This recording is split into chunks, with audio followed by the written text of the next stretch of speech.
परमेश्वराच्या पवित्र आणि गौरवयुक्त नावाला धन्यवाद असो. परमेश्वर आमचा चांगला आहे आणि त्याची दया सनातन आहे. परात्पर देवाचा परमप्रिय पुत्र प्रभू येशू ख्रिस्त याच्या पवित्र आणि गौरवयुक्त नावामध्ये या तुम्हा प्रत्येकाचं मी स्वागत करतो. देव आमचा चांगला आहे आणि त्याची दया सनातन आहे. देव आम्हाला आशीर्वादित करण्यासाठी नेहमी उत्सुक आहे, किंवा देव आम्हाला कल्याणदायी वरदानानं भरणारा तो देव आहे. आणि पवित्र शास्त्र आम्हाला सांगतं की कल्याणदायी वरदानं घेऊन तो आपल्या लोकांना सामोरा येतो. असा तो महान देव तुम्हाला आणि मला प्राप्त झालेला आहे आणि त्या देवाला आपण धन्यवाद देऊयात. स्वर्गीच्या पित्याला आपण धन्यवाद देऊयात, ज्यानं आमच्यावरच्या स्वप्रेमाचं प्रमाण हे दिलं की आम्ही पापी असताना त्यानं आपला एकुलता एक पुत्र आमच्यासाठी दिला. आणि वधस्तंभावर झालेल्या त्या महान यज्ञाच्या द्वारे देवानं आम्हाला पापातून, शापातून, मरणातून, व्याधीतून, सर्व पिढेतून, त्या दुःखनाईत अशा अवस्थेमधून त्याने आम्हाला बाहेर काढलेलं आहे आणि ख्रिस्त म्हटलेल्या खडकावर त्यानं आम्हाला स्थिर असं केलेलं आहे. म्हणून देवाचे उपकार स्मरण करावं तेवढं थोडंच आहे. देवाच्या पवित्र नावाला धन्यवाद द्यावा तेवढा थोडाच आहे. आणि आज पुन्हा एक वार देवानं तो आशीर्वाद आम्हाला देण्याचं कबूल केलेलं आहे. हालेलुया. आज पुन्हा एकदा देवाच्या कृपेनं, देवाच्या सानिध्यामध्ये आम्ही आलेलो असताना देवाचं जिवंत वचन ऐकण्याची संधी देवानं आम्हाला दिलेली आहे. आणि म्हणून या देवाला आपण एकच म्हणत की देवा, ऐकणारे कान आणि समजणारं मन तो आम्हाला दे. आपलं अंतःकरण आपण सुपीत करूयात, येशूच्या रक्तानं ते सिंचित करूयात. म्हणजे जे वचन त्या ठिकाणं पेरलं जाणार आहे किंवा पडलं जाणार आहे त्या ठिकाणं ते, आणि मी पाहतो अंकुरित होईल आणि 100 पट, 80 आणि 100 पट पीक त्या ठिकाणी येणार आहे. प्रभूला यास आपण धन्यवाद देऊयात. माझ्या प्रिय भावांनो, बहिणींनो, तुमचं जीवन साक्षरूपी मेघानं वेढलं जावं आणि देव ते वेढणार आहे. देवानं तुम्हाला आशीर्वादित करावं असं जर तुम्हाला वाटतं तर एकच मार्ग आहे, ते म्हणजे देवाची वाणी ऐका, देवाचं वचन ऐका, देवाच्या वचनाकडे कान द्या आणि देवाचं वचन आपल्या रोज दैनंदिन जीवनामध्ये आचरणात आणा. म्हणजे देव तुम्हाला आशीर्वादित करणार आहे. प्रियानो, देवाचं वचन आम्हाला सांगतं जे काही चांगलं किंवा जे काही उचित ते तुम्ही करा. अनुवादाचं पुस्तक याचा 6वा अध्याय आणि त्याचं 18वं वचन काय दिलंय पहा. जे काम परमेश्वराच्या दृष्टीने उचित व चांगले आहे, जे काम परमेश्वराच्या दृष्टीने उचित आणि चांगले आहे म्हणजे योग्य, जे काम परमेश्वराच्या दृष्टीने उचित आहे व चांगले आहे तेच कर, तेच कर, म्हणजे तुझे कल्याण होईल. म्हणजे तुझे कल्याण होईल. आणि जो उत्तम देश देण्याची जे उत्तम देश देण्याची परमेश्वराने तुझ्या पूर्वजास आणभाग दिली आहे, त्यात तुझा प्रवेश होऊन त्याचे वतन तू पावशील. त्याचे वतन तू पावशील. महत्वाची गोष्ट त्या ठिकाणी आपल्याला नमूद करण्यासारखी म्हणजे त्याकडे लक्ष देण्यासारखी ती आहे की जे काही उचित आणि चांगलं, उचित म्हणजे योग्य, जे काही योग्य आणि जे काही चांगलं तेच तुम्ही करा असं पवित्र शास्त्र आम्हाला सांगतं.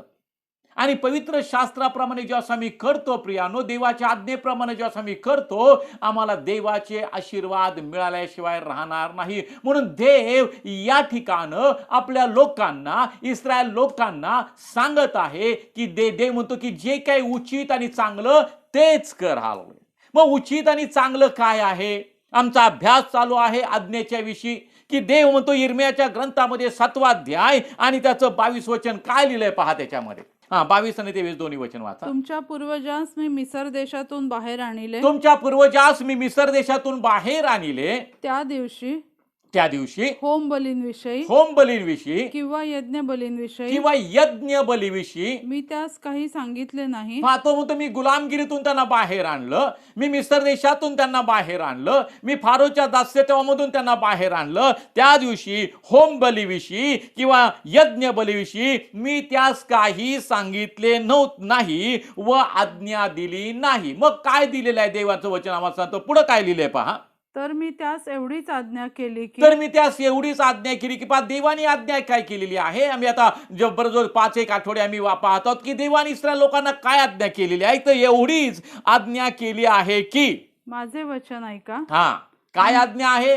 एवढीच आज्ञा आहे की माझे वचन ऐका, माझी वाणी ऐका, माझा शब्द ऐका, माझं शिक्षण तुम्ही ऐका, माझे वचन तुम्ही ऐका, म्हणजे मी तुमचा देव होईन. म्हणजे तुम्ही जर देवाचं वचन ऐकलं तर परमेश्वर म्हणतो मी तुमचा देव होईन व तुम्ही माझे लोक व्हाल. व तुम्ही माझे लोक व्हाल. तुमचे बरे व्हावे म्हणून, तुमचे बरे व्हावे म्हणून जो सरळ मार्ग मी तुम्हाला सांगतो, जो सरळ मार्ग मी तुम्हाला सांगतो त्याने चाला. त्याने चाला. पहा, तुमचे बरे व्हावे म्हणून जो सरळ मार्ग मी तुम्हाला सांगतो त्याने चाला, ही आज्ञा देवानं आपल्या लोकांना म्हणजे इस्रायल लोकांना दिली आहे. आणि प्रियानो, देवाच्या आज्ञेप्रमाणे चालणं किंवा देवाच्या नियमाप्रमाणे चालणं ही तुमची धार्मिकता आहे असं पवित्र शास्त्र आम्हाला सांगतं. प्रियानो, आमची धार्मिकता म्हणजे काय आहे? प्रियानो, येशूच्या रक्तानं आम्हाला देवानं शुद्ध केलं. त्या ख्रिस्ताच्या रक्ताद्वारे आम्हाला धार्मिकता प्राप्त झाली. धार्मिकतेच्या झग्यानं त्यानं आम्हाला आच्छादलेलं आहे. मग त्यानं आम्हाला आच्छादलेलं आहे तर प्रियानो, धार्मिकता काय आहे? धर्माचरण काय आहे? तर देवाच्या आज्ञेप्रमाणे, देवाच्या वचनाप्रमाणे, देवाच्या नियमाप्रमाणे चालणं ही तुमची धार्मिकता आहे असं देव इस्रायल लोकांना सांगत आहे. त्याच अध्यायामध्ये 6व्या अध्यायाच्या आम्ही पाहतो 25 वचनामध्ये त्या ठिकाणी लिहिले की धार्मिकता काय आहे. पहा, ती तुमची धार्मिकता ठरेल. 6वा अध्याय आणि 25 वचन, अनुवादाचं पुस्तक. पहा, त्या ठिकाणी असं लिहिलेलं आहे, आपण आपला देव परमेश्वर याच्या समोर त्याच्या आज्ञेप्रमाणे सर्व नियम मान्य करून पाळले तरी ही आपली धार्मिकता ठरेल. पण या ठिकाणी देवाचं वचन आम्हाला सांगत आहे तुमची धार्मिकता कशी ठरणार आहे किंवा तुम्ही आणि तुमची काय केलं ती तुमची धार्मिकता ठरणार आहे. तर या ठिकाणी देवाचं वचन आम्हाला सांगतं, आपण आपला देव परमेश्वर याच्या समोर त्याच्या आज्ञेप्रमाणे. पहा, मोशे इस्रायल लोकांना सांगत आहे तुमची धार्मिकता कशी ठरणार आहे, काय केल्यानं तुमची धार्मिकता ठरणार आहे. तर त्या ठिकाणी आपण आपला देव परमेश्वर याच्या समोर त्याच्या आज्ञेप्रमाणे व सर्व नियम मान्य करून पाळले तरी ही आपली धार्मिकता ठरेल. मग ज्यावेळेस तुम्ही देवाच्या आज्ञेप्रमाणे चालता, तुम्ही देवाच्या नियमाप्रमाणे चालता, त्यावेळेस तुम्ही धार्मिक ठरले जाता. ते तुमचं धर्माचरण ठरलं जातं, कारण त्या आज्ञा तुम्हाला परिपूर्ण करत असतात. प्रियांनो, त्या आज्ञा, ते नियम तुम्हाला, आम्ही पाहतो ते नियम तुम्हाला आशीर्वादित करत असतात. आणि म्हणून ही आमची धार्मिकता आहे. प्रियांनो, आणि त्याच्याकडे आम्ही लक्ष देणं, ती आमची धार्मिकता ठरेल, ते आमचं लक्ष देणं. आणि म्हणून आयुष्याच्या प्रवासामध्ये प्रत्येक दिवसाला देवाच्या वचनाकडे लक्ष देणं, देवाच्या आज्ञेकडे लक्ष देणं, देवाच्या नियमाकडे लक्ष देणं, त्या आज्ञेप्रमाणे चालणं म्हणजे ती आपली धार्मिकता ठरणार आहे. म्हणून तो म्हणतो, एवढीच आज्ञा मी दिलेली आहे त्यांना की माझ्या वचन तुम्ही ऐका, म्हणजे तुम्ही माझे लोक व्हाल आणि मी तुमचा देव होणार आहे. हालेलुया. मागच्या वेळेस आम्ही पाहिलं आणि देवाच्या वचनामध्ये की देवाचं आणि मत्ते कृषी वर्तमान याच्या 7व्या अध्यायाच्या 21 वचनाकडे मागच्या वेळेस आम्ही त्या ठिकाणी आलो होतो. आणि या ठिकाणी योहानाचं सुवर्तमान याचा 6वा अध्याय त्याचं 40 वचनाच्या संदर्भापर्यंत आपण आलो होतो. प्रियानो, मत्ते 7:21 मध्ये काय लिहिलेलं पहा. मला प्रभुजी प्रभुजी असे म्हणणाऱ्या प्रत्येकाचा, मला प्रभुजी प्रभुजी म्हणणाऱ्या अशा प्रत्येकाचा प्रवेश स्वर्गाच्या राज्यात होईल असे नाही. मला प्रभुजी प्रभुजी म्हणणाऱ्या अशा प्रत्येकाचा प्रवेश स्वर्गाच्या राज्यात होईल असे नाही असं देव म्हणत आहे. तर जो माझ्या स्वर्गीय पित्याच्या इच्छेप्रमाणे वर्ततो, तर जो माझ्या स्वर्गीय पित्याच्या इच्छेप्रमाणे वर्ततो त्याचा होईल. पहा, या ठिकाणी देवानं स्पष्ट लिहिलेलं आहे. आणि प्रभुजी प्रभुजी म्हटलं म्हणजे माझा प्रवेश स्वर्गाच्या राज्यात झालं असं होत नाही. प्रियानो, तर जो कोणी पित्याच्या इच्छेप्रमाणे वर्तन करतो, जो कोणी देवाच्या इच्छेप्रमाणे वर्तन करतो, जो कोणी सेनाधीश परमेश्वराच्या इच्छेने वर्तन करतो, जो परात्पर देवाच्या इच्छेप्रमाणे वर्तन करतो, त्याचाच प्रवेश स्वर्गाच्या राज्यात होईल असं पवित्र शास्त्र आम्हाला सांगतं. म्हणून रोमकराच्या लोकांना पत्र लिहिताना आम्ही पाहतो 12व्या अध्यायाच्या त्या 2ऱ्या वचनामध्ये लिहिलंय की म्हणजे परमेश्वराची आणि परिपूर्ण ग्रहणीय इच्छा काय आहे, उत्तम परिपूर्ण ग्रहणीय इच्छा काय आहे हे तुम्ही समजून घ्या. इफिसकराच्या पत्रामध्ये मी पाहतो 5वा अध्याय आणि त्याच्या 17 वचनामध्ये काय लिहिलेलं पहा. तुम्ही मूर्खासारखे होऊ नका. पहा, या ठिकाणं देव म्हणतो तुम्ही मूर्खासारखे होऊ नका. मूड आपल्या मनामध्ये म्हणतो की देव नाही, आणि जर आम्ही म्हणतो की देव आहे, आमचा देवावर विश्वास आहे, तर देव आज या ठिकाणी म्हणत आहे की तुम्ही मूर्खासारखे होऊ नका. कधी कधी आम्ही पाहतो आम्हाला सर्व काय माहित असतं. आमचा देव आमच्यावर प्रीती करणारा देव आहे, आम्ही देवाच्या आज्ञा पाळलं तर देवाचे ऐका आशीर्वाद आम्हाला मिळणार आहे, आम्ही देवाच्या इच्छा नियमाप्रमाणे चाललो तर देव आमचं कल्याण करणार आहे, हे सर्व माहीत असतं प्रियानो. पण आम्ही देवाच्या वचनाकडे दुर्लक्ष करतो, आम्ही देवाच्या आज्ञेकडे दुर्लक्ष करतो, आम्ही फक्त स्वार्थापुरतं देवाकडे येतो, आम्ही फक्त स्वार्थापुरतं देवाला हाक मारतो. देवानं मला कशासाठी पाचारण केले याच्याकडे माझं लक्ष नसतं, आणि म्हणजे आम्ही काय करतो, आम्ही मूर्खासारखं वागतो. प्रियानो, विश्वास तर ठेवतो देव आहे, आम्ही देवाला समर्पित तर झालेलो आहे, आम्ही प्रभूला वैयक्तिक तारणारा प्रभू म्हणून स्वीकारलेला आहे. पण प्रियानो, आम्हाला जी धाव पूर्ण करायची आहे, आम्हाला जे मार्गक्रमण करायचं आहे, आम्हाला जे देवाच्या आज्ञेप्रमाणे चालायचं आहे, त्याच्याकडं आम्ही दुर्लक्ष करतो प्रियानो. आणि ह्याच ठिकाणी म्हणून देवाचं वचन सांगतो तुम्ही मूर्खासारखे होऊ नका. तर काय लिहिले पहा, तुम्ही मूर्खासारखे होऊ नका, तर प्रभूची इच्छा काय आहे हे समजून घ्या. तर प्रभूची इच्छा काय आहे हे तुम्ही समजून घ्या.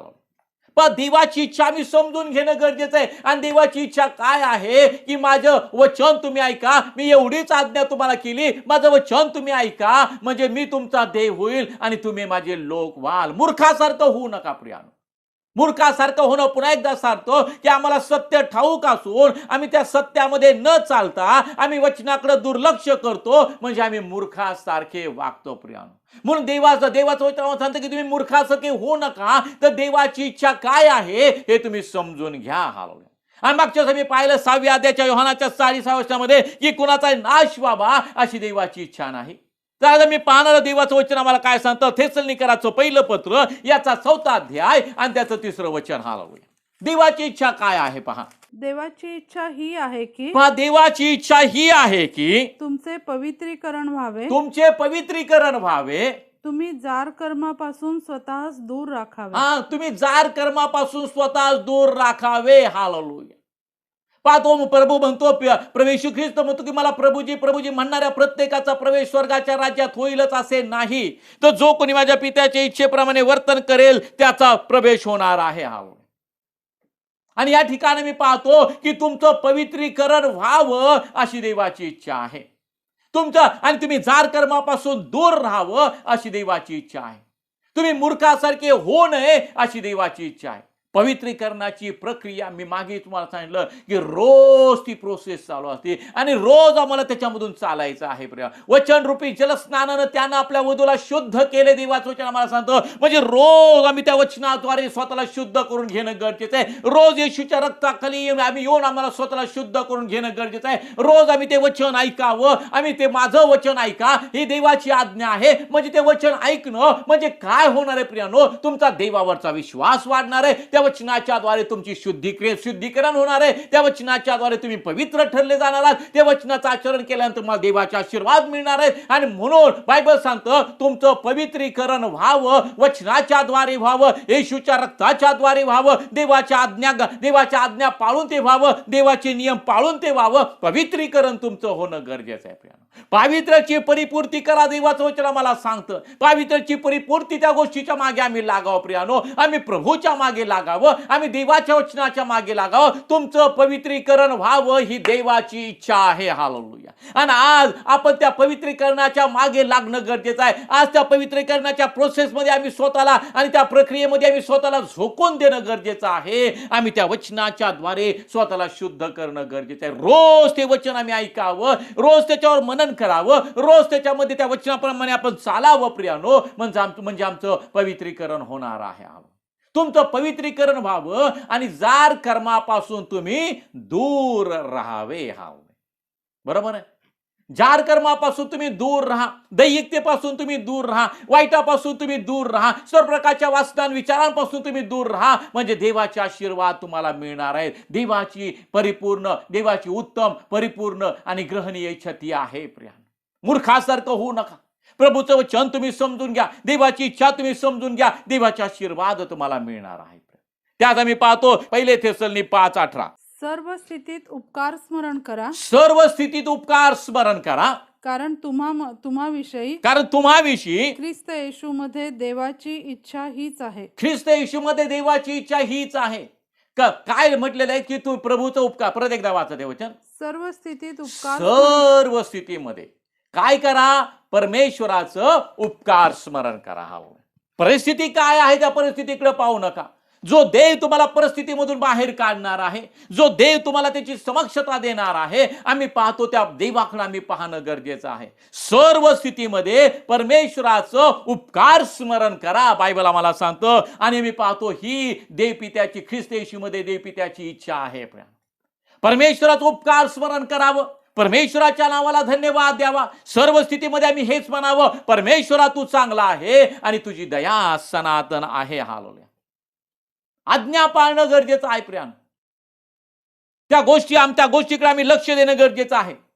यज्ञापेक्षा आज्ञा पाळणं गरजेचं आहे. पित्याच्या इच्छेप्रमाणे तुम्ही चाला, देवाचं वचन आम्हाला सांगतं आणि आज त्या वचनाकडे आम्ही लक्ष देणं गरजेचं आहे. सर्व स्थितीमध्ये परमेश्वराचं उपकार स्मरण करा. देव पित्याची ख्रिस्त येशूमध्ये तुमच्याकडनं हीच इच्छा आहे. आज ती इच्छा आम्ही जाणून घेतो का? आज आम्ही देवाचं उपकार स्मरण करतो का? आज आम्ही देवाच्या नावाला धन्यवाद देतो का? प्रियानो, सर्व काही करणारा आणि उत्तम ते करणारा तो देव आहे. आमचा देव चांगलं ते करतो प्रियानो, वाईट तो करत नाही. आणि म्हणून प्रियानो, सर्व परिस्थितीमध्ये आम्ही, प्रतिकूल परिस्थिती असू द्यात, अनुकूल परिस्थिती असू द्यात, आम्ही देवाला धन्यवाद देणं, आम्ही देवाचं उपकार स्मरण करणं गरजेचं आहे. देव पित्याची ख्रिस्त येशूमध्ये आमच्याकडनं हीच इच्छा आहे आणि त्या इच्छेप्रमाणे आम्ही वर्तन करणं गरजेचं आहे. आम्ही देवाकडं, आम्ही देवाच्या आणि स्तवनामध्ये, देवाच्या उपकार स्मरणामध्ये, आम्ही देवाच्या आणि स्तुती आराधनेमध्ये आम्ही मग्न असणं गरजेचं आहे. आम्ही पाहतो देवाच्या आणि देवाचं उपकार स्मरण तुम्ही करा, देवाला तो स्तुतीचा यज्ञ तुम्ही सादर करा, म्हणजे देवाचे आशीर्वाद तुम्हाला मिळणार. सर्व स्थितीमध्ये परमेश्वराचं उपकार स्मरण करा. तुमची स्थिती काही असू द्या, सर्व स्थितीमध्ये आम्ही देवाचं उपकार स्मरण करणं आणि गरजेचं आहे. देवाचं वचन आम्हाला सांगतं, योहानाचं सुवर्तमान याचा 4 अध्याय आणि 23 वचन सगळ्यांनाच माहिती आहे. असे दिवस येत आहेत, किंबहुना आलेच आहेत, त्यात माझे लोक माझी उपासना आत्म्यानं आणि खरेपणानं करतील. ही देवपित्याची इच्छा आहे. प्रियानो, काय लिहिलं ते वचन वाचा, म्हणजे आपल्या लक्षात येईल. तरी खरे उपासक आत्म्याने व खरेपणाने पित्याची उपासना करतील. तरी खरे उपासक आत्म्यानं आणि खरेपणानं पित्याची उपासना करतील. अशी वेळ येत आहे, किंबहुना आलीच आहे, कारण असे आपले उपासक असावे, अशी पित्याची इच्छा आहे. असे दिवस येत आहेत, किंबहुना आलेच आहेत, त्यात माझे लोक माझी उपासना आत्म्यानं आणि खरेपणानं करतील. माझ्या भावा, माझ्या बहिणी, आज तो आणि त्याच्या पद्धतीची उपासना मी देवाला सादर करतो. आणि बायबल सांगतं असे आपले उपासक असावे, अशी देव पित्याची इच्छा आहे.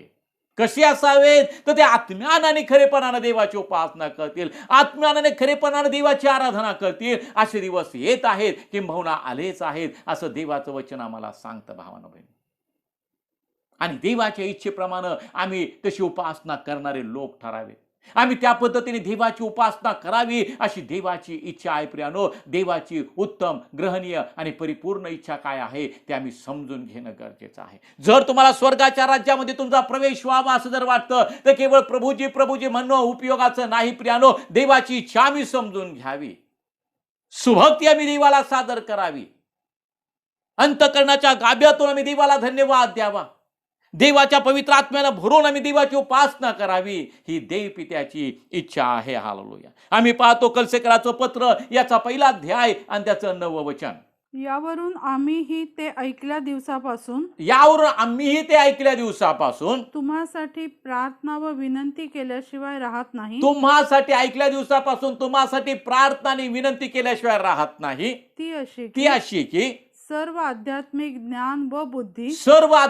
ज्ञान आणि बुद्धी यांच्याद्वारे, सर्व आध्यात्मिक ज्ञान आणि बुद्धी.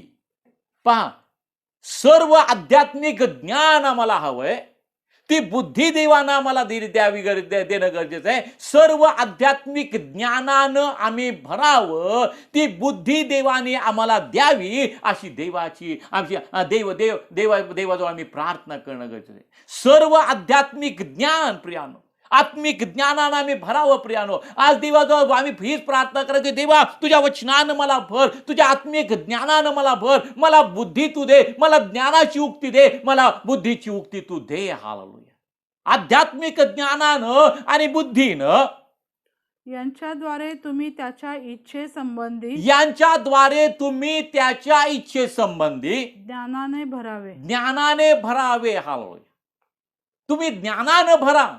आध्यात्मिक ज्ञान आणि बुद्धी यांच्याद्वारे तुम्ही त्या ज्ञानानं भरा, अशी देवाची इच्छा आहे. आज ती गोष्ट आम्ही मागतो का प्रिया? आमचा देव पुरवठा करणारा देव आहे. आम्ही देवाला म्हणतो का, देवा तुझ्या ज्ञानानं मला भर, मला तुझ्या वचनानं तू भर, मला ती बुद्धी दे माझ्या देवा, मला ते ज्ञान तू दे, मला तुझं वचन समजावून सांग. हालेलुया. सर्व आध्यात्मिक ज्ञान आणि बुद्धी यांच्याद्वारे देवाचं वचन आम्हाला सांगतं. मग आत्मिक ज्ञान आम्ही देवाला मागतो का प्रियानो? देवा मला तुझ्या ज्ञानानं भर, असं मी म्हणतो का देवाला? प्रियानो, त्यानं तुम्ही भरा, अशी देवाची इच्छा आहे. मग जेव्हा तुम्ही देवाच्या ज्ञानानं भराल, देवाच्या वचनानं तुम्ही भराल, देवाच्या वचना नियमानं तुम्ही भराल, किंवा त्या आज्ञा तुम्हाला मान्य आणि तुम्हाला अवगत असतील, तर प्रियानो तुम्हाला सर्व प्रकारचे आशीर्वाद मिळणार आहेत. म्हणून आध्यात्मिक ज्ञान, आत्मिक ज्ञान आणि बुद्धी यांच्याद्वारे तुम्ही सर्व प्रकारे देवाच्या ज्ञानानं भरावं, अशी देवाची इच्छा आहे. आम्ही ती इच्छा जाणून घेतली का? आम्हाला एकच माहित आहे की देवाचं वचन आम्हाला सांगतो, स्तोत्र करता म्हणतो, माझे पात्र काठोकाठ भरून वाहते, देवा माझेही पात्र काठोकाठ भरून वाहू दे. पण कशानं वाहू देत प्रिया? आम्हाला फक्त भौतिक आशीर्वाद हवेत, पण देवाचं वचन आम्हाला सांगतं, ही पातीची पात्र आणि स्वर्गीय संपत्तीने भरून मी टाकणार आहे. आज ती स्वर्गीय संपत्ती काय आहे प्रियानो? आज देवाचं वचन ते आहे. चांगला उपदेशक एक दागिन्यासारखा आहे, तेव्हा आम्ही पाहतो, आणि तो दागिना आमच्या जवळ असणं, ते ज्ञान आमच्या जवळ असणं प्रियानो, आमच्या आणि देवाचं वचन आम्हाला सांगतं की देवाची इच्छा आहे. आणि म्हणून आपलं सर्वस्व खर्च कर आणि ज्ञान तू विकत घे. बायबल आम्हाला सांगतं, ज्ञान तुझ्या शिराला भूषण असा ठरणार आहे. ज्ञान तुला प्रकाशामध्ये चालवणार आहे. तू झोपशील त्यावेळेस तुझी झोप शांत होणार आहे. तुला ठेच लागणार नाही, तू अडखळणार नाहीस, कारण देवाचं ज्ञान तुझ्याजवळ आहे. म्हणून आज देवाजवळ आम्ही ही प्रार्थना करावी की देवा मला तुझ्या ज्ञानानं भर, मला ती बुद्धी तू दे. ही देवाची इच्छा आहे. म्हणून पुन्हा एकदा ते वचन वाचूयात आणि पुढच्या वचनाकडे आपण जाऊयात. काय दिलंय पहा ते, कलसे 1:9. यावरून आम्ही ऐकल्या दिवसापासून तुम्हासाठी प्रार्थना व विनंती केल्याशिवाय राहत नाही. ती अशी की सर्व आध्यात्मिक ज्ञान आणि बुद्धी यांच्याद्वारे तुम्ही त्याच्या इच्छेसंबंधी ज्ञानाने भरावे. हालेलुया. तुम्ही त्याच्या इच्छेसंबंधी ज्ञानाने भरावं, असं देवाचं वचन आम्हाला सांगतं. सर्व आणि बुद्धी, बायबल आम्हाला सांगतं की सर्व ज्ञान आणि बुद्धी याच्याद्वारे, आध्यात्मिक ज्ञान आणि बुद्धी याच्याद्वारे हवं. आज ज्याच्याद्वारे आम्हाला ज्ञानानं भरायचं आहे, आध्यात्मिक ज्ञान आपण प्राप्त करून घ्या, देवाच्या वचनामध्ये घडून जाऊयात, ही देवाची इच्छा आहे. आणि त्याच कलसेकराच्या पत्रामध्ये 4 अध्याय आणि त्याचं 12 वचन काय लिहिलंय पहा. ख्रिस्त येशूचा दास एपफ्रास, जो तुमच्यातलाच आहे, तो तुम्हाला सलाम सांगतो. तो सर्वदा प्रार्थनांमध्ये पाहतो, तो म्हणतो की तो देवाचा दास म्हणतो की तो आपल्या प्रार्थनामध्ये सर्वदा तुम्हासाठी जीव तोडून विनंती करतो की ईश्वर इच्छेने प्राप्त झालेल्या सर्व स्थितीत तुम्ही परिपूर्ण व निर्भ्रांत असे स्थिर राहावे. कुठल्या प्रकारची या भ्रांतीमध्ये पडू नका.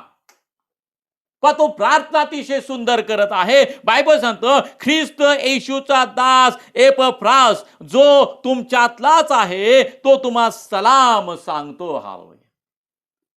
तो सलाम सांगतो आणि परत पौल या ठिकाणी म्हणतो तो काय करतो तो आणि सलाम सांगतो तो आपल्या प्रार्थनांमध्ये यावं. किती सुंदर तो प्रार्थना करत आहे विश्वासाऱ्यांसाठी, किती सुंदर तो प्रार्थना करत आहे मंडळीसाठी. मंडळीला आज कशाची गरज आहे प्रियानो? मंडळीला स्थैर्याची गरज आहे.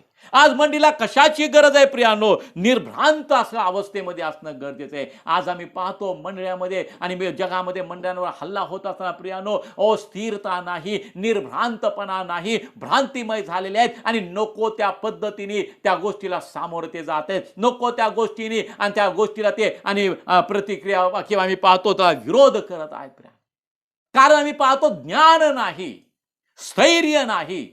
म्हणून या ठिकाणी तो म्हणतो की तो तुमच्यासाठी जीव तोडून किंवा जीव ओतून तुमच्यासाठी प्रार्थना करत आहे. तो आपल्या प्रार्थनामध्ये सर्वदा जीव तोडून विनंती करीत आहे की जी गरज आज मंडळीला आहे त्याची तो मागणी करत आहे की ईश्वर इच्छेने प्राप्त झालेल्या सर्व स्थितीत तुम्ही परिपूर्ण आणि निर्भ्रांत असे स्थिर राहावे. प्रियानो, आज मंडळीमध्ये हा स्वभाव फार गरजेचा आहे. मंडळी अशा पद्धतीने आणि स्थिर राहणं गरजेचं आहे. अशा पद्धतीने ती परिपूर्ण होणं गरजेचं आहे. प्रियानो, प्रभूचं येणं लवकर होत आहे आणि आज आम्ही पाहतो की सर्व आणि ठिकाणं मंडळीला विरोध होत आहे. मग आम्ही कसं करावं प्रियानो? जर आम्ही निर्भ्रांत असो, परिपूर्ण असो, निर्भ्रांत आम्ही स्थिर असो, तर प्रियानो ईश्वर इच्छेने प्राप्त झालेल्या सर्व स्थितीत आणि परिपूर्ण आणि निर्भ्रांत असं स्थिर जर आम्ही असो प्रियानो, तर आम्हाला त्या जीवनाची किंवा त्या मुकुटाची आम्हाला खात्री आहे. विरोध करणाऱ्याला विरोध करू नका. बायबल मला सांगतं तुम्ही सहन का करत नाही? आम्ही पाहतो की त्या आणि स्थिरतेमध्ये आमच्यामध्ये सहनशीलता आहे. आम्ही निर्भ्रांत भ्रांतिमय अवस्थेमध्ये आम्ही राहू नये प्रियानो. भ्रांतिमय जर माझी अवस्था आहे तर मी वचनाकडे दुर्लक्ष केलेलं आहे प्रियानो. कारण वचन आम्हाला निर्भ्रांत ठेवतं, म्हणजे कुठल्या प्रकारचा भ्रांत आमच्यामध्ये राहत नाही, कुठल्या प्रकारचं भ्रमिष्ठपणा आमच्यामध्ये येत नाही. कारण देवाचं ज्ञान आम्हाला आणि चतुर करतं, देवाचं ज्ञान आम्हाला समंजस करतं, देवाचं ज्ञान आम्हाला प्रकाशित करतं, देवाचं ज्ञान आम्हाला त्या देवाच्या स्वभावाचं बनवता हवं. म्हणून आज मंडळीची गरज, मंडळीची अवस्था ही असणं गरजेचं आहे प्रियानो. आज या अवस्थेपर्यंत मंडळी पोहोचणं गरजेचं आहे. ती मंडळीची गरज आहे प्रियानो. आणि म्हणून तो जीव तोडून प्रार्थना करत आहे की ईश्वर इच्छेने प्राप्त झालेल्या सर्व स्थितीत तुम्ही परिपूर्ण आणि निर्भ्रांत असे स्थिर राहावे. ईश्वर इच्छेने, शब्द अतिशय सुंदर. ईश्वर इच्छेने म्हणजे जी काही परिस्थिती तुमच्या जीवनामध्ये निर्माण होते ती मानवी इच्छेने होत नाही, ती ईश्वर इच्छेने असते. म्हणून प्रतिकूल परिस्थिती जरी आली तरी असं म्हणू नये की आता काय मी करू, ती ही परिस्थिती ईश्वर इच्छेने आलेली आहे. शद्रक, मेषक, अबेदनोगोला त्या 7 पट तप्त भट्टीमध्ये टाकणं आम्ही पाहतो ईश्वर इच्छेनं ती परिस्थिती निर्माण झालेली आहे. त्यांच्या विश्वासाची पारख त्या ठिकाणी झालेली आहे. त्यांचं धैर्य, त्यांचं स्थैर्य, त्यांचं पवित्रीकरण त्या ठिकाणी आम्हाला पाहायला मिळतं प्रियानो. ते घाबरले नाही, ते भ्याले नाहीत प्रियानो. त्यांनी आम्हाला देव ह्याच्यातून सोडू शकतो, नाही सोडवलं तरी चालेल, पण आम्ही त्या मूर्तीला नमन करणार नाही. हा ठाम विश्वास आम्ही पाहतो. ते स्थैर्य, तो निर्भ्रांतपणा त्यांच्यामध्ये होता. भ्रांतिमय ते झाले नाही, कुठल्या प्रकारचं भ्रमिष्ठ अवस्थेमध्ये ते गेले नाही, ते स्थिर होते. आणि आज प्रत्येक विश्वासणाऱ्याला हे शेवटच्या काळामध्ये आम्ही जगत असताना आमच्यामध्ये ती निर्भ्रांत आम्ही असावं, सर्व स्थितीमध्ये आम्ही स्थिर राहावं अशी देवाची इच्छा आहे. अतिशय भयंकर परिस्थिती होती, पण जेव्हा ते ईश्वर इच्छेने प्राप्त झालेल्या त्या स्थितीमध्ये आणि ते परिपूर्ण होते, आम्ही पाहतो ते निर्भ्रांत असे राहिले. आणि देवानं आम्ही पाहतो की त्या आणि भट्टीची तीव्रताच, अग्नीची तीव्रताच नाहीशी करून टाकली.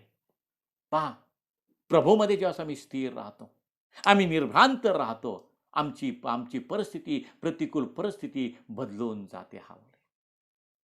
संपान तांबड्या समुद्राच्या कडेला सुद्धा आम्ही पाहतो इस्रायल लोक आल्यानंतर आणि ते सर्व लोक गोंधळून गेले. मागे फारोचं सैन्य, पुढे तांबडा समुद्र आणि मध्ये इस्रायल लोक. आणि त्या ठिकाणी सुद्धा आणि त्यांनी कुरकुर केली आणि ते हवालदिल झाले. आता काय होणार आहे? आणि मी पाहतो त्यावेळेस परमेश्वर तसं मोशेला म्हणतो, स्थिर राहा. स्थिरता आमच्यामध्ये असणं गरजेचं आहे. कठीण दिवस आहेत, संधी साधून आम्ही घेतणं गरजेचं आहे. प्रभूचं येणं लवकर होत आहे. आम्ही सर्व स्थितीमध्ये परिपूर्ण आणि निर्भ्रांत आम्ही असावं, कारण आमच्या आयुष्यामध्ये येणारी सर्व अवस्था किंवा जी काही स्थिती आहे ईश्वर इच्छेने आहे. हालेलुया. सर्व स्थितीमध्ये परमेश्वराचा उपकार स्मरण करा. देव पित्याची ख्रिस्त येशूमध्ये आम्हाकडनं हीच इच्छा आहे प्रियानो. आणि मी पाहतो दानिएलानं तेच केलेलं आहे. त्याच्या विरोधात ही फरमान निघालं, सिंहाच्या गुहेत टाकण्याचा प्रसंग त्याच्यावर आला, पण तो कुठल्या कुठल्या प्रकारे तो भ्रांतिमय झाला नाही. आम्ही पाहतो त्याचं स्थैर्य बिघडलं नाही, उलट त्यांनी नित्य कर्माप्रमाणे आपल्या खोलीमध्ये जाऊन यरुशलेमच्या दिशेने खिडक्या उघडून आणि आम्ही पाहतो की त्याने आणि परमेश्वराचं उपकार स्मरण केले. आम्ही पाहतो पौल आणि सिलाने सुद्धा त्या बंदिवासामध्ये असताना मध्यरात्री उठून परमेश्वराचं उपकार स्मरण केलं, त्याच्या नावाला धन्यवाद दिला आणि मी पाहतो तुरुंगाचे पाय डगमगले आणि देवानं त्यांची बंधनं तोडून टाकली. हवं आज या शेवटच्या काळामध्ये मंडळी अशा अवस्थेमध्ये असणं गरजेचं आहे आणि या रीतीने मंडळीची तयारी करून घेणं हे प्रत्येक सेवकाचं काम आहे. अशा रीतीने मंडळीची तयारी करून घेणं हे प्रत्येक दासाचं, प्रत्येक संदेशाचं, प्रत्येक प्रेषिताचं, प्रत्येक स्वार्थिकाचं, प्रत्येक पालकाचं, प्रत्येक शिक्षकाचं काम आहे. पण खंत वाटते की अशा पद्धतीचं शिक्षण देत नाहीत प्रियानो, आणि हीच खंत आहे. जे नको ते सांगितलं जातं, जे सांगायला पाहिजे ते त्याकडे दुर्लक्ष होतं प्रियानो. आज आम्ही पाहतो तशी अवस्था आमची होऊ नये म्हणून आज कळकळीची विनंती करतो देवाच्या लोकांनो, तुम्ही ईश्वर इच्छेने प्राप्त झालेल्या सर्व स्थितीमध्ये आम्ही पाहतो तुम्ही निर्भ्रांत राहा, तुम्ही परिपूर्ण राहा, अशी देवाची इच्छा आहे. परिस्थिती बदलणारा तो देव आहे प्रियानो. तुमच्या आयुष्यामध्ये आलेलं प्रत्येक वादळ आलं, जरी वादळ आलं तरी ते शमवणारं, ते शांत करणारा तो देव तुमच्या बरोबर आहे. त्यानं तुम्हाला म्हटलं की चला आम्हाला सरोवराच्या पलीकडे जायचंय, तो तुम्हाला घेऊन जाणार आहे. मध्ये वादळ आलं, प्रश्न आले तरी तुम्ही घाबरू नका. जो आपलं घर त्या खडकावर बांधतो प्रियानो, किती वादळ आलं, वारा आला तरी ते घर पडत नाही, त्याचा कुठलाही नाश होत नाही प्रियानो, कारण ते खडकावर बांधलेलं आहे. म्हणूनच बायबल आम्हाला सांगतं ईश्वर इच्छेने प्राप्त झालेल्या सर्व स्थितीत तुम्ही परिपूर्ण असावा. जगामध्ये जो आहे त्यापेक्षा तुमच्यामध्ये जो आहे तो सर्वाहून मोठा आहे, तो सृष्टीचा निर्माण करता आहे. आणि म्हणून तो देवाचा दास म्हणतो, मी माझी दृष्टी पर्वताकडे लावतो, मला सहाय्य कोठून येतं? आकाशाचा पृथ्वीचा निर्माण करता परमेश्वर माझा सहाय्य करता आहे. तो देव तुमचा सहाय्य करता आहे आणि त्यानं आपला हात तुम्हाला द्यावा, सनातन बाहूंचा तुम्हाला आधार व्हावा, असं जर तुम्हाला वाटतं तर प्रियानो देवाची आज्ञा आहे, माझं वचन ऐका. मग मी तुमचा देव होईल, तुम्ही माझे लोक होणार आहात. मी मागेही सांगितलं तुम्हाला, मी तुमच्या उन्नतीसाठी प्रार्थना करणार नाही. देवा त्याला उन्नत कर, पण मी उन्नती तुम्ही कशी साधावी त्याचं शिक्षण मात्र मी तुम्हाला देणार आहे. प्रत्येकानं आपली उन्नती साधून घ्यावी वचनाच्या प्रमाणे चालल्यानं, आज्ञांकितपणाच्या द्वारे, देवाच्या नियमांचं पालन करण्याच्या द्वारे प्रियांनो तुमची उन्नती, तुमची प्रगती, तुमची समृद्धी तुम्ही प्राप्त करून घ्या. हालेलुया. तुम्ही घरे बांधणार आहात, त्याचा उपभोग तुम्ही घेणार आहात. हा आशीर्वाद ऐकायला खूप चांगला वाटतो. तुम्ही द्राक्षाचे मेळ लावाल, त्याचा उपज आणि तुम्ही तृप्त होणार आहे त्याचा उपज खाऊन, हे ऐकायला चांगलं वाटतं प्रियानो. म्हणजे देव आम्हाला घर बांधून देणार आहे प्रियानो. बायबल सांगतं जो देवाच्या आज्ञा पाळतो तो घरे बांधेल. देव त्याला कृपा पुरवेल. जो द्राक्षेचा माळ लावेल त्याचा उपभोग तो घेईल, तो देवाच्या आज्ञा पाळेल, त्याच्यासाठी ते वचन आहे. हे त्याच्या मागचं रहस्य आहे. आम्ही आज्ञा पाळत नाही, आम्ही देवाच्या नियमांकडे लक्ष देत नाही, आम्ही परिपूर्ण निर्भ्रांत असं स्थिर राहत नाही. आध्यात्मिक ज्ञान आणि बुद्धीच्या द्वारे आम्ही ज्ञानानं भरावं त्याच्यासाठी आम्ही प्रयत्न करत नाही. आम्ही फक्त म्हणतो की देवा तू म्हणतो की धार्मिक घरं बांधतील, पण धार्मिक कोण आहे? जो आम्ही पाहिलं की देवाचे नियम आणि देवाच्या आज्ञेप्रमाणे चालतो तो धार्मिक आहे. ती तुमची धार्मिकता ठरेल. बायबल मला सांगतं नियमाप्रमाणे चालण्याच्या द्वारे आम्ही पाहतो अज्ञानकीतपणाच्या द्वारे तरी ती तुमची धार्मिकता ठरेल असं देवाचं वचन स्पष्ट रीतीने आणि मोशेच्या द्वारे इस्रायल लोकांपर्यंत पोहोचलेलं आहे.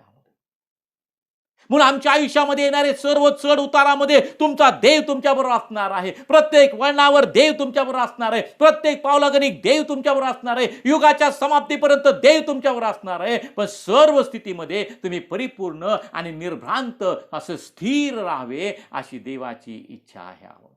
चलबिचल होऊ नका. आढळ आम्ही पाहतो ढळणारे असे आम्ही लोक नाही. आम्हाला आढळ करणारा तो देव आहे. कारण आढळ सिंहासनावर बसलेला तो देव तो तुमचा माझा पिता आहे. म्हणून आज ही गोष्ट आम्ही समजून घेणं गरजेचं आहे. अस्थिरता केव्हा येते? अज्ञानामुळं अस्थिरता येते. जर ज्ञान असेल तर जिथं ज्ञान आहे तिथं अस्थिरता नाही, तिथं स्थिरता आहे.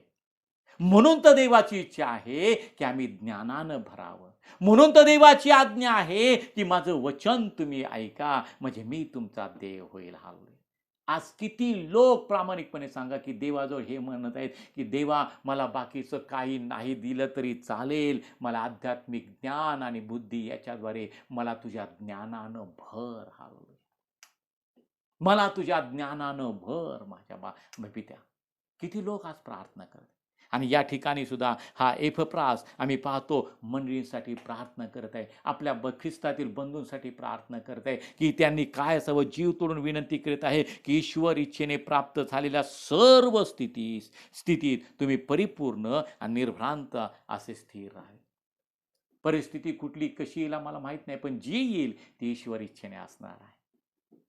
विश्वासाची पारख आमची होण्यासाठी प्रियानो कुठल्या परिस्थितीमधून आम्हाला देव नेईल आम्हाला माहीत नाही, पण ज्यावेळेस आम्ही त्या परिस्थितीमधून जाऊ त्यावेळेस एकच लक्षात ठेवायचं की ईश्वर इच्छेनं ही प्राप्त झालेली स्थिती आहे आणि त्याच्यामध्ये मला परिपूर्ण राहायचं आहे, त्याच्यामध्ये मला स्थिर राहायचं आहे. आज मंडळी या नात्यानं आपण विचार करूयात. कारण देव आमचा प्रभू येशू ख्रिस्त कुठला एका मनुष्याला घेऊन जायला येणार नाही, तो मंडळीला घेऊन जायला येणार आहे. तो त्या वधूला घेऊन जायला येणार आहे आणि प्रत्येक उपासक त्या मंडळीत त्या शरीराचं अंग आहे प्रियानो आणि त्याचं मस्तक प्रभू येशू ख्रिस्त आहे. म्हणून प्रत्येक अंग आपापल्या परिमाणाप्रमाणे विकसित होऊन त्या शरीराला घट्ट बांधलं जावं अशी देवाची इच्छा आहे. म्हणून आज मंडळीची वाटचाल होत असताना प्रियानो आम्ही पाहतो डागविरीत सुरकुतेविरीत गौरवयुक्त अशी मंडळी देवाला सादर आम्ही होणं गरजेचं आहे. आज प्रियानो मंडळी या नात्यानं आम्ही स्थिर असणं गरजेचं आहे. आम्ही परिपूर्ण असणं गरजेचं आहे. इथून पुढे आम्ही पाहतो मंडळांवर हल्ले होतील, पण प्रियानो प्रार्थनेच्या द्वारे आम्ही सर्व गोष्टी त्या परिस्थितीमधून आम्हाला जायचं आहे. मग धार्मिकाला मंडळांना बहुत संकटातून स्वर्गाच्या राज्यामध्ये जायचं आहे असं पौल म्हणतो. प्रिया देवाचा दास म्हणतो की मंडळीला आणि बहुत संकटातून स्वर्गाच्या राज्यामध्ये जायचं आहे. म्हणजे ती परिस्थिती कुणामुळे येणार आहे? ती परिस्थिती ईश्वर इच्छेने असणार आहे. म्हणून आम्ही घाबरून जायचं नाही. आम्ही परिपूर्ण असावं, आम्ही निर्भ्रांत असावं, आम्ही स्थिर असावं अशी देवाची इच्छा आहे. आणि आमच्या वैयक्तिक जीवनासाठी सुद्धा प्रिया परिस्थिती कशी येईल माहित नाही प्रिया. आज आम्ही पाहतो आणि लॉकडाऊनच्या काळामध्ये जगामध्ये मी पाहतो सगळीकडं आणि नोकऱ्या लोकांच्या गेलेल्या आहेत. जगाच्या पाठीवर आम्ही पाहतो प्रत्येक राष्ट्र आर्थिक संकटामधून चाललेला आहे आणि आम्ही पाहतो सर्व प्रकारच्या संकट नोकऱ्यांचे आणि प्रश्न बिकट झालेला आहे. नोकऱ्या नाहीत प्रियानो, ज्यांना पेमेंट मिळत आहे तोही अर्धा मिळत आहे, काहींना तो मिळत नाही, काहींच्या नोकऱ्या गेलेल्या आहेत, काहींच्या टिकल्यात त्यांना पगार नाही प्रियानो. अशी अतिशय बिकट अशी अवस्था आहे. पण आज जर आम्ही पाहिलं, जर आम्ही विश्वासाचे नेत्र उघडले, जर आम्ही देवाकडे पाहिलं तर ही परिस्थिती ईश्वर इच्छेने आहे. देव चांगला आहे आणि त्याची दया सनातन आहे. आम्ही विश्वासामध्ये किती खंबीर आहोत या परिस्थितीमधून दिसणार आहे. आम्ही प्रभूच्या मागे किती चालत आहोत विश्वासानं त्याच्यातून ते दिसणार आहे प्रियानो. आम्ही कुरकुर केली तर आम्ही विश्वासामध्ये डगमगणारे लोक आहोत प्रियानो. पण सर्व स्थितीमध्ये आम्ही निर्भ्रांत आणि स्थिर असावं, परिपूर्ण आणि स्थिर असावं, निर्भ्रांत असावं अशी देवाची इच्छा आहे. परिस्थिती बदलणारा देव तो आहे. पवित्र शास्त्र मला काय सांगतं की दुष्काळातही तुमचा प्राण कसा रक्षण करावा हे आमच्या देवाला कळतं. म्हणून एखाद्याचा पगार विश्वासानं असेल, पगार जर निम्म्यावर आला तर घाबरून जाऊ नका, कुरकुर करू नका. शेवटी पुरवठा करणारा, तृप्त करणारा, आम्हाला व्यवस्थित सगळं काय पुरवणारा देव आहे आणि त्याच्या भांडारामध्ये कुठल्या गोष्टीची कमतरता नाही आणि त्याच्या भांडारातून तुमचा पुरवठा होणार आहे. कुणाचा पुरवठा होणार आहे? जो देवाची आज्ञा पाळतो, जो देवाचे नियम पाळतो, जो देवाच्या आणि वचनाकडे लक्ष देतो, देवाचं वचन ऐकतो, देवाची आज्ञा पाळतो, त्याला तो आशीर्वाद आहे. हालेलुया. देव ते आम्हाला सांगत आहे. आम्ही पाहतो जगातले आणि मोठे सेवक किती आणि ते सेवक आले आणि तुम्हाला म्हटले की देव त्यांच्याकडे आम्ही जातो, आशीर्वाद आम्ही आशीर्वादाची प्रार्थना आम्ही करून घ्यायला जातो. ज्यावेळेस तुम्ही त्यांच्या समोर जाल प्रियानो, पहिलं आपल्या अंतःकरणामध्ये डोकावून पहा की मी देवाची आज्ञा पाळतो का, मी देवाचे नियम पाळतो का. जर ते मी करत नाही तर प्रियानो आशीर्वाद नाही.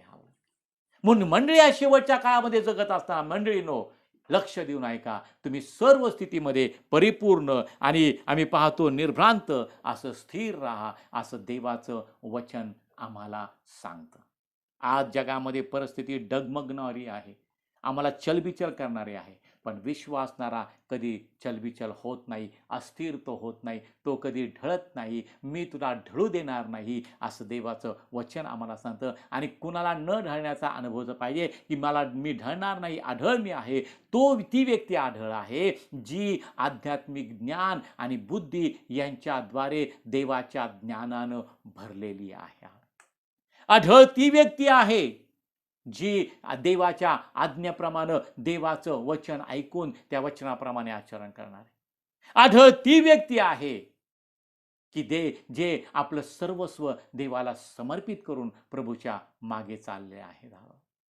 आणि म्हणून देवाचं वचन आम्हाला सांगतं की सर्व ख्रिस्त येशूचा दास एपफ्रास जो तुमच्यातलाच आहे तो तुम्हाला सलाम सांगतो. तो आपल्या प्रार्थनामध्ये सर्वदा तुम्हासाठी जीव तोडून विनंती करीत आहे की ईश्वर इच्छेने प्राप्त झालेल्या सर्व स्थितीत तुम्ही परिपूर्ण व निर्भ्रांत असे स्थिर राहावे. आता ही परिस्थिती आहे आपलं आत्मपरीक्षण करण्याची. मी निर्भ्रांत आहे का, म्हणजे मी भ्रांतीत तर पडलो नाही, आता माझं काय होणार, आम्ही ऊर तर बडवून घेत नाही, आम्ही हाय हाय तर करत नाही. प्रियानो, हाय हाय करण्याची वेळ देवाच्या लोकांवर कधी येणार नाही, ऊर बडवून घेण्याची वेळ कधी येणार नाही. दुःख आणि उसासे यांनी पळ काढलेला आहे. आता देवाचं वचन आम्हाला एकच सांगतं, माझी आज्ञा पाळ, माझं वचन ऐक, माझ्या इच्छा तू समजून घे, म्हणजे देवाचे आशीर्वाद तुला मिळणार आहे. इफिसकराचं पत्र याचा 5वा अध्याय आणि त्याचं 18 वचन मगाशी जे आपण वाचलं, 5:18 ते 20 पर्यंत 21 पर्यंत काय दिले पहा. द्राक्षरसाने मस्त होऊ नका, द्राक्षरसाने मस्त होऊ नका, त्यात बेतालपणा आहे, त्यात बेतालपणा आहे, तर आत्म्याने पूर्ण होऊन, तर आत्म्याने पूर्ण होऊन स्तोत्रे, गीते व आत्मिक प्रबंध ही एकमेकांस म्हणून दाखवा. आपल्या अंतःकरणात प्रभूला गायन वादन करा. आपल्या प्रभू येशू ख्रिस्ताच्या नामाने सर्व गोष्टींबद्दल सर्वदा देवपित्याचे उपकार स्मरण करा.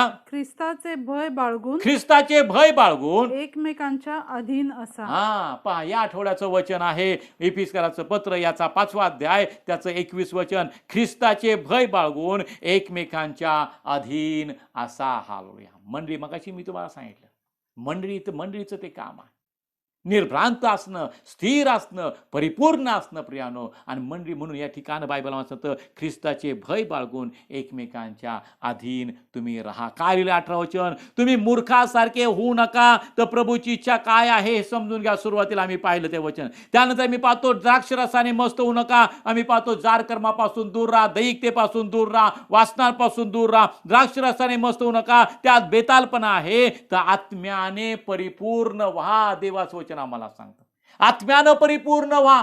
आत्म्याच्या प्रेरणेने आम्हाला चालणं गरजेचं आहे. आत्म्याच्या प्रेरणेने चाला, म्हणजे देह वासना तुम्ही पूर्ण करणारच नाही. जितक्यांना देवाचा आत्मा चालवतो तितके देवपुत्र आहेत, पवित्र देवाचं वचन आम्हाला सांगतं. आणि म्हणून ते आम्ही पाहतो की आत्म्यानं आम्ही परिपूर्ण व्हावं अशी देवाची इच्छा आहे. म्हणून देवाला आम्ही म्हटलं पाहिजे की देवा, मला त्या आत्म्यानं भर, आत्म्याच्या प्रेरणेने चालण्याची कृपा मला तू पुरव, मला प्रभुत्व द्या, पवित्र आत्म्याचं प्रभुत्व मी स्वीकारतो. हालेलुया.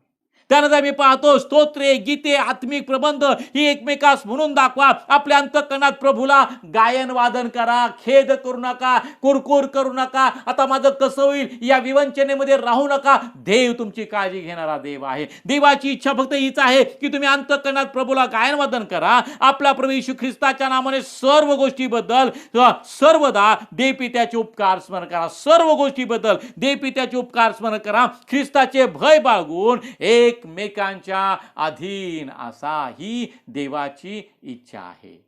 म्हणून माझ्या पित्याच्या इच्छेप्रमाणे वर्तन करणारा त्याला स्वर्गाचं राज्य प्राप्त होईल असं देवाचं वचन आम्हाला सांगतं. आणि म्हणून प्रियानो, आम्ही देवाच्या इच्छेविषयी काही गोष्टी आम्ही पाहिलेल्या आहेत. आज त्या गोष्टीचं आणि संदेश ऐकल्यानंतर सुद्धा त्या सर्व गोष्टीवर मनन तुम्ही करा, त्या इच्छा समजून तुम्ही घ्या. देवाची उत्तम परिपूर्ण ग्रहणी इच्छा काय आहे आणि ग्रहणी परिपूर्ण इच्छा काय आहे ते तुम्ही समजून घ्या. तुम्ही मूर्खासारखे होऊ नका, तर देवाची इच्छा समजून घ्या. कारण का, जो देवाच्या इच्छेप्रमाणे वर्तन करतो त्याला देवाचे आशीर्वाद मिळतात. बाकीच्या गोष्टी आपण पुढच्या रविवारी देवाच्या कृपेनं पाहणार आहोत. यास आपले डोळे आपण बंद करूयात. प्रभूला यास आपण धन्यवाद देऊयात. Hallelujah, hallelujah, hallelujah. जिथे आहात आपले डोळे बंद करा, आपले हात स्वर्गाच्या दिशेने उंच करा आणि आत्ताची जी परिस्थिती जगाची आहे, ज्या परिस्थितीमधून तुम्ही जात आहात, त्या सर्व स्थितीबद्दल परमेश्वराचं उपकार स्मरण करा. चांगलं देव आमचा म्हणतो तुम्ही परिपूर्ण निर्भ्रांत असं स्थिर राहा सर्व स्थितीमध्ये. प्रभू चांगलं ते करतो, प्रभू वाईट कधी करत नाही. म्हणून सर्व स्थितीबद्दल प्रभूला धन्यवाद देऊयात, प्रभूचे आभार मानूयात. आपलं मुख उघडा आणि देवाला धन्यवाद द्या. हालेलुया. शेवटी पुरवठा करणारा तो देव आहे आणि जो कोणी देवाच्या इच्छेप्रमाणे वर्तन करतो, जो देवाचं वचन ऐकतो, त्याला देव पुरवठा करतो. हालेलुया. आज प्रभूजवळ आपण येऊयात, आपलं समर्पण नव्यानं देवाला सादर करूया. प्रभूला म्हणू, प्रभू मी तुला शरण येतो, कारण तू माझं शरणस्थान आहे. तुझी इच्छा आहे की आम्ही सर्व स्थितीमध्ये परिपूर्ण निर्भ्रांत असं स्थिर असा आणि प्रत्येक स्थिती प्रत्येक अवस्था ही ईश्वरी इच्छेने असते प्रियानो. म्हणून तर देवाचा दास म्हणतो, मृत्यूछायेच्या प्रदेशातून मी जात असलो तरी अरिष्टास भिणार नाही, कारण तू माझ्या बरोबर आहे. येशू म्हणतो, पहा युगाच्या समाप्तीपर्यंत मी प्रत्येक दिवस तुमच्या बरोबर आहे. परमेश्वर चांगला आहे, त्याची दया सनातन आहे. परमेश्वर चांगला आहे, त्याची दया सनातन आहे. परमेश्वर चांगला आहे, त्याची दया सनातन आहे. आकाश आणि पृथ्वीच्या निर्माण करत्या, जिवंत पवित्र आणि गौरवयुक्त देवा, मी तुला धन्यवाद देतो, तुझे आभार मानतो. तुझं वचन पाठवून माझ्या देवा आज मंडळीला तू आशीर्वादित केलेला आहेस. तुझ्या आमच्या विषयीच्या इच्छा काय आहेत आज तू आम्हाला समजावून सांगितल्यास, पवित्र आत्म्यानं त्या प्रगट केल्या, पवित्र आत्म्यानं ते गुस आमच्या समोर उकलून दिलं देवा. आम्ही मनापासून तुझे आभार मानतो. त्याचं उकल देवा तुझ्या आत्म्याच्या द्वारे झालेले आहे. महादेवान तुझं वचन कार्य केल्याशिवाय माघारी येत जात नाही. तुझं वचन आम्हाला सांगतं देवा. आज ज्यांनी हे वचन ऐकले महादेवा, त्यांच्या अंतःकरणामध्ये रुजलं जाऊ देत, अंकुरित होऊ दे देवा, आणि 100 पट पीक त्या ठिकाणी येऊ देत माझ्या देवा. उद्धार करता प्रभू येशू म्हणतो, मला प्रभूजी प्रभूजी म्हणणाऱ्या प्रत्येकाचा प्रवेश स्वर्गाच्या राज्यात होईल असे नाही, तर जो कोणी माझ्या पित्याच्या इच्छेप्रमाणे वर्तन करतो त्याचा होणार आहे. महादेवा आज आम्ही तुझी इच्छा जाणून घ्यावी, आज तुझ्या उच्च इच्छा आम्ही समजून घ्याव्या. तो म्हणतो मूर्खासारखे होऊ नका, तर प्रभूची इच्छा काय आहे ते तुम्ही समजून घ्या. देवा आम्हाला ती बुद्धी तू दे, आम्हाला ते ज्ञान तू दे. बुद्धी आणि आत्मिक ज्ञानानं, ओ तुझ्या ज्ञानानं आम्ही भरावं अशी तुझी इच्छा आहे देवा. आज आम्ही त्या ज्ञानाची, आज आम्ही तुझ्या वचनाची शिक्षणाची, आज आम्ही तुझ्या शिक्षणाची तुझ्याकडनं अपेक्षा करतो. तुझ्या वरील ज्ञानानं मंडळीला तू भर माझ्या देवा.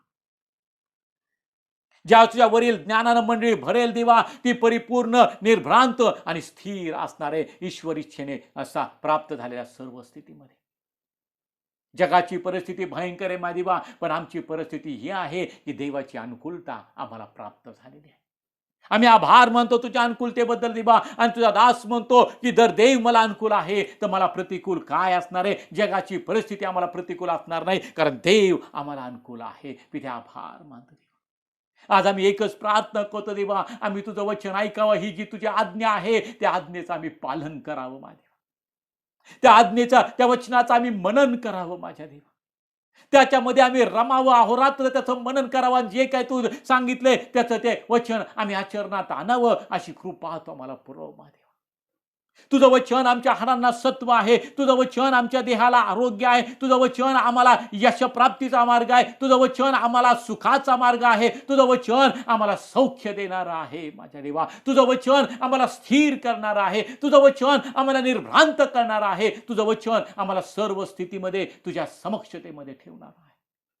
तुझ्या त्या जिवंत वचनाबद्दल मी तुझा आभार मानतो. सजीव, सतेज, दुधारी तलवारीपेक्षा तीक्ष्ण, मज्जा, सांधे या नारपार भेदून जाणारं, मनुष्याच्या भावना कल्पना यांचं परीक्षण करणारं तुझं वचन आहे देवा. आज त्या वचनरूपी जलस्नानानं मंडळीला शुद्ध कर देवा. आज त्या वचनरूपी जलस्नानानं प्रत्येक उपासकाला शुद्ध कर देवा, आणि पावित्र्याची परिपूर्ती आम्ही करावं, आमचं पवित्रीकरण व्हावं, आणि आम्ही जार कर्मापासून दूर राहावं, ही तुझी इच्छा आहे देवा. ते आम्ही समजून घ्यावे, आणि पवित्रीकरणामध्ये त्याची परिपूर्ती आम्ही करावी, अशी कृपा तो आम्हाला पुरव माझ्या देवा.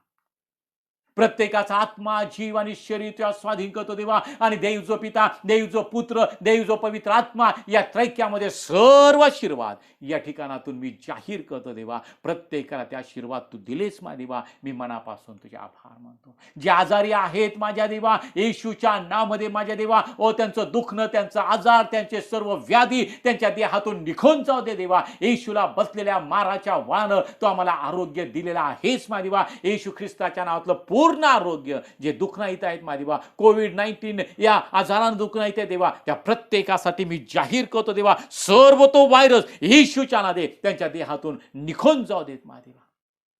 येशूला बसलेल्या माराच्या वानं तो आम्हाला आरोग्य दिलेला आहेस माझ्या देवा, आणि दिलेल्या आरोग्याबद्दल मी मनापासून तुझे आभार मानतो.